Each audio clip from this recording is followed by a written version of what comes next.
आकाशवाणी पटना से प्रस्तुत है समाचार ध्वनि चित्र।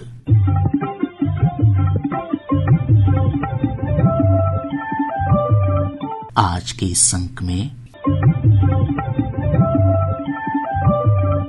पीएम गति शक्ति योजना, जानेंगे गया के पीपाड में बनाए गए देश के पहले अत्याधुनिक जेन नेक्स्ट लैब के बारे में, होगी एक रिपोर्ट महिला एशियन हॉकी चैंपियंस ट्रॉफी पर, और एक श्रद्धांजलि दिग्गज उद्योगपति रतन टाटा को। प्रधानमंत्री गति शक्ति योजना के 3 वर्ष पूरे हो गए हैं। यह योजना विकसित भारत के संकल्प को पूरा करने में सहायक हो रही है। एक रिपोर्ट।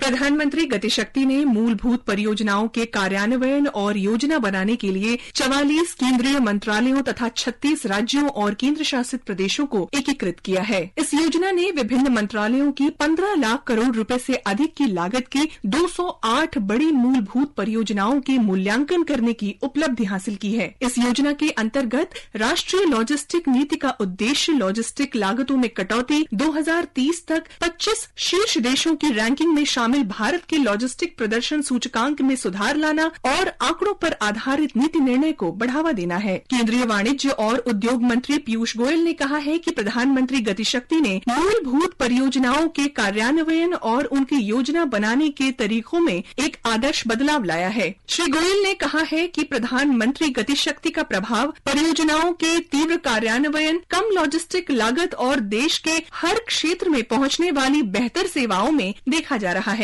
दीपेंद्र की रिपोर्ट के साथ समाचार कक्ष से प्राची प्रिया। गया स्थित बिहार लोक प्रशासन और ग्रामीण विकास संस्थान पीपाड में अत्याधुनिक जेन नेक्स्ट लैब की स्थापना की गई है। यह देश में अपनी तरह का पहला लैब है जहां शिक्षा, स्वास्थ्य और कृषि समेत सभी विभागों के हर प्रकार के डेटा उपलब्ध हैं। यह लैब राज्य में प्रशासनिक सुधारों और नई तकनीक की दिशा में एक महत्वपूर्ण पहल है। एक रिपोर्ट। बीपाड में स्थापित जेन नेक्स्ट लैब आने वाले दिनों में प्रशासनिक सुधारों और डिजिटल नवाचार का एक महत्वपूर्ण केंद्र साबित होगा। ये लैब अधिकारियों को समकालीन डेटा और पूर्वानुमान प्रणाली से जोड़ने का काम करेगी। अधिकारी यहाँ आकर समझ सकते हैं कि उनके सामने जो समस्या है उसका समाधान कैसे होगा। इस लैब में शिक्षा, स्वास्थ्य और कृषि समेत अन्य जानकारी डेटा के रूप में उपलब्ध है। पहले सभी विभागों के पास अलग अलग जानकारी होती थी, अब प्रखंड स्तर तक की जानकारी यहाँ से प्राप्त की जा सकती है। अधिकारी इससे निर्णय लेने की प्रक्रिया को अधिक सटीक और प्रभावशाली बना सकेंगे। इस लैब में विकसित चिंतन कक्ष भी है जहां उच्च स्तरीय नीति निर्माण और विचार विमर्श होंगे। एआई तकनीक से लैस इस लैब में देश भर के अधिकारी प्रशिक्षण के लिए आएंगे। समाचार कक्ष से संतोष कुमार झा। महिला एशियन हॉकी चैंपियंस ट्रॉफी 2024 का आयोजन राजगीर में होगा। मुख्यमंत्री नीतीश कुमार ने पिछले दिनों महिला एशियन हॉकी चैंपियंस ट्रॉफी को लेकर ट्रॉफी गौरव यात्रा की पटना से शुरुआत की। बिहार राज्य खेल प्राधिकरण के महानिदेशक रविंद्रन शंकर ने बताया कि हॉकी इंडिया और बिहार सरकार के संयुक्त तत्वावधान में आयोजित यह प्रतियोगिता 11 नवंबर से शुरू होकर 20 नवंबर तक चलेगी। एशियाई विमेन हॉकी चैंपियनशिप का जो ट्रॉफी है हमारा एकलव्य स्पोर्ट्स स्कूल का हॉकी प्लेयर्स के द्वारा रिसीव किया गया है और इन लोगों के द्वारा 4 राज्य हरियाणा, पंजाब, झारखंड, ओडिशा में ट्रॉफी घुमाएंगे। फिर उसके बाद 19 तारीख को वापस पटना आएगा ट्रॉफी। बिहार का सारे 38 जिलों में ये ट्रॉफी का वेलकम करेंगे। हर डीएम साहब, एसपी साहब लोग, हर गणमान्य विधायक साहब लोग, एमपी साहब लोग, सब लोग रहेंगे हर जिला में, ताकि खेल एक आंदोलन का रूप हमारा बिहार राज्य में ले। 11 नवंबर से 20 नवंबर तक राजगीर स्पोर्ट्स एकेडमी में नया निर्माणित एस्ट्रोटर्फ मैदान में एशियन हॉकी चैंपियनशिप होगा। उसमें India, China, Japan, South Korea, Thailand, Malaysia 6 देश भाग ले रहे हैं और रोमांचक मैच होगा। महिला एशियन हॉकी चैंपियनशिप गौरव यात्रा को लेकर स्कूली बच्चों में काफी उत्साह है। आकाशवाणी समाचार से अपने विचार साझा करते हुए उन्होंने कहा कि इससे पढ़ाई के साथ साथ खेल के प्रति भी एक पैशन उत्पन्न होगा। मेरा नाम रिद्धि कुमारी है। मैं राजकीय कन्या उच्च माध्यमिक विद्यालय शास्त्री नगर की छात्रा हूँ। मैं इस कार्यक्रम के बारे में यह बताना चाहूँगी कि ये हमें बहुत प्रेरित कर रहा है। ये हॉकी जो यात्रा है वो हम लोग को बहुत ज़्यादा प्रोत्साहन कर रहा है और ये कार्यक्रम मुझे बहुत अच्छा लगा। इससे मैं बहुत इंस्पायर हुई हूँ। पढ़ाई के साथ साथ खेल भी बहुत ही जरूरी है। अगर हमारा आर्ट एंड क्राफ्ट बहुत अच्छा है तो हम उससे बहुत आगे तक जा सकते हैं। मेरा नाम सिद्धि कुमारी है। मैं राजकीय कन्या उच्च माध्यमिक विद्यालय की छात्रा हूँ। मैं खेल से संबंधित कुछ कहती हूँ कि ये जो हॉकी का कार्यक्रम हुआ यहाँ पे वो बहुत ही मुझे प्रेरणा दी। मुझे बहुत अच्छा लगा कि हमारे ही स्कूल की छात्राएं थी और खेल भी पढ़ाई के साथ साथ बहुत ही मुझे लगता है कि अच्छा है। खेल भी खेलना चाहिए। खेल से भी आगे बढ़ती हैं लड़कियां। प्रसिद्ध उद्योगपति रतन टाटा का पिछले दिनों मुंबई में निधन हो गया। वे 86 वर्ष के थे। उनका अंतिम संस्कार पूरे राजकीय सम्मान के साथ किया गया। आकाशवाणी समाचार की एक श्रद्धांजलि। उद्योग और व्यापार जगत में दुनिया भर में अपना परचम लहराने वाले रतन टाटा व्यापार के साथ ही साथ ताउम्र सामाजिक सरोकार और सामाजिक कल्याण के कार्यों से जुड़े रहे।